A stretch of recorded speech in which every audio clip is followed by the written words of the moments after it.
दोस्तों story time में खुश आमदीद। दोस्तों दुनिया अजीब व गरीब हादसा से भरी पड़ी है। ऐसे कुछ अजीब हादसा जो कि हवाई जहाज़ों के साथ पेश आए, आइए उनमें से कुछ का तफसील से जिक्र करते हैं।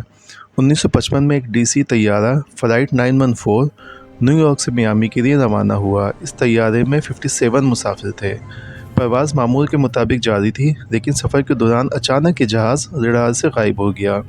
इस वाक़ये ने सबको हैरान कर दिया। इस जहाज़ को ढूंढने के लिए काफ़ी कोशिश की गई, लेकिन उस ज़माने में चूँकि टेक्नोलॉजी ज़्यादा जदीद नहीं थी, इसलिए तैयारे का कोई सुराग ना मिल सका। आखिरकार ये समझ लिया गया कि शायद ये तैयारा समंदर में गिरकर तबाह हो गया है। दोस्तों वक्त गुजरता गया और 37 साल गुजर गए। दुनिया तकरीबन इस वाक़ये को भूल चुकी थी। फिर 22 मार्च 1992 की शाम एक हैरानकुन वाक़या पेश आया। वेनेज़ुएला के शहर कराइसिस के एयरपोर्ट पर कंट्रोल टावर में अचानक रेडियो पर एक जहाज़ के पायलट की आवाज़ सुनाई दी। जब कंट्रोलर ने जहाज़ की तफसीलात पूछी तो पायलट ने एक अजीब सवाल किया, हम इस वक्त कहाँ हैं?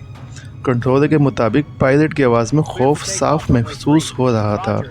पायलट ने बताया कि यह एक चार्टर फ़्लाइट है जिसमें 57 मुसाफिर सवार हैं और वो मियामी जा रहे हैं। ये सुनकर कंट्रोल रूम में मौजूद लोग हैरान रह गए, क्योंकि मियामी वहाँ से तकरीबन 1800 किलोमीटर दूर था।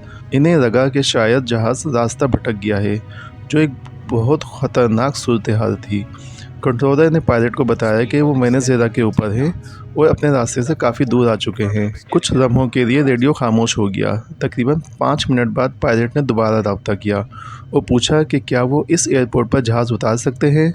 कंट्रोलर ने फ़ौरन इजाज़त दे दी और रनवे खाली करा दिया।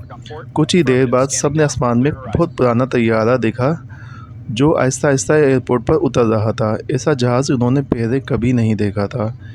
इसी दौरान पायलट ने दोबारा रब्ता किया और कहा, यह फ़्लाइट न्यूयॉर्क से मियामी के लिए उड़ी थी और हमें मियामी एयरपोर्ट पर 12 अगस्त 1955 को रात 9:55 पर पहुंचना था। ये सुनकर कंट्रोलर हैरान रह गया और उसने कहा, तुम क्या कह रहे हो? अभी 1992 चल रहा है।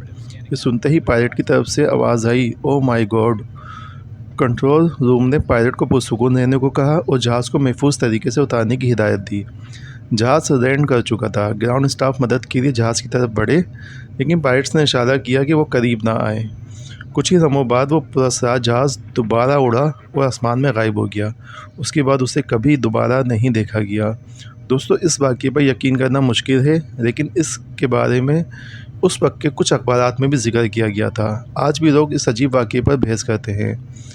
अब दोस्तों ये वाक़या हकीकत है या कहानी, इस बारे में कोई यकीन से कुछ नहीं कह सकता। दोस्तों PIA का एक जहाज़ भी ऐसे ही गायब हुआ था और आज तक किसी को नहीं पता चल सका कि जहाज़ और उसमें बैठे हुए मुसाफिर कहाँ चले गए और उनके साथ क्या हादसा पेश आया था।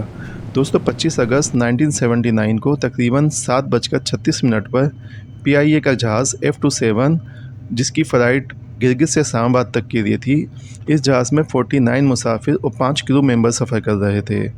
दोस्तों 7:30 बजे इस तैयारे ने उड़ान भरी और उड़ान भरने के सिर्फ 4 मिनट बाद पायलट ने कंट्रोल टावर से रब्ता किया और ये रब्ता नॉर्मली हर पायलट उड़ान भरने के बाद कंट्रोल टावर से ज़रूर करता है, लेकिन ये रब्ता पायलट की तरफ से आखिरी रब्ता था। इसके बाद ये जहाज़ रडार से गायब हो गया और फिर उसका कुछ पता ना चल सका। पाकिस्तान आर्मी की तरफ से जहाज़ को ढूंढने की बहुत कोशिश की गई। ख़ास तौर पर दुनिया के ऊंचे तरीन पहाड़ों में नांगा पर्वत के इर्द गिर्द काफ़ी देखा गया, लेकिन इस जहाज़ का कोई टुकड़ा तक नहीं मिला। कहा जाता है कि यह जहाज़ के घने तरीन दरख्तों में पहाड़ियों में कहीं टकरा के तबाह हो गया। दोस्तों इस जहाज़ का आज तक भी कुछ नहीं पता चल सका। दोस्तों उम्मीद है आपको वीडियो अच्छी लगी होगी। वीडियो अच्छी लगी हो तो वीडियो को लाइक कर दें, मेरे चैनल स्टोरी टाइम को सब्सक्राइब कर दें। मिलते हैं इसी तरह की किसी अच्छी सी वीडियो में, तब तक के लिए अल्लाह हाफिज़।